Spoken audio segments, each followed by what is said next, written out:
A police car travels 120 kilometers at a speed of 40 kilometers per hour and makes a return trip at a speed of 60 kilometers per hour. What is the average speed in kilometers per hour? Okay. So, dalawang formula ang gagamitin natin para isolve ito. So, yung unang formula para sa average speed. So, ang formula ng average speed ay equal sa total distance over total time. Okay? So yan ang formula, total distance over total time. Common mistake dito ang ginagawa ng karamihan, ina-add yung dalawang speed, 40 and 60. Pag in-add nyo yan, 40 plus 60 and then divided by 2, ang makukuha nyo sagot ay 50, which is mali. Mali po yan. Etong average na formula na ito para sa statistics, itong average na to na i-add natin yung speed divided by 2. Ang formula ng average speed ay total distance over total time. Okay?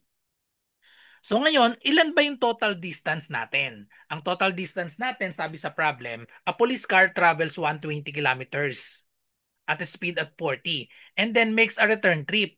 Yung return trip, syempre, same lang yung dadaanan, magiging 120 kilometers pa rin. So therefore, ang total distance natin ay magiging 120 plus 120. And then divide natin sa total time. Ngayon, ano yung total time natin? Isosolve natin yung time papunta. 120 kilometers, so ito yung speed niya 40. Tapos yung pabalik, yung return trip naman ay 60. So i-compute natin yung total time nila. So di ba ang formula ng distance ay rate times time. So pwede nating ma-solve yung time natin nung papunta, tapos yung time pabalik, i-derive lang natin dito, i-divide natin sa rate. So therefore, ang formula ng time natin ay magiging distance over rate. So i-apply natin dito, yung time 1 natin plus time 2. Magiging dalawa yung time natin. 40 yung papunta and then return trip, 60. So gamitin natin yung formula dito. Time 1 natin, distance over rate. So magkakaroon tayo ng 120 over yung first na rate natin, 40. Plus, another time natin, so distance natin, return trip, so 120 kilometers pa rin, divide natin sa speed, so we have 60. So ngayon, isimplify na natin. So i-add lang natin ito, 120 plus 120, that is equal to 240. And then divided by 120 divided by 40, that is 3. Plus 120 divided by 60, that is equal to 2. So therefore, we have 240 divided by 5 na pwede na nating i-divide manually. So i-divide natin manually. So therefore, we have 240 divided by 5.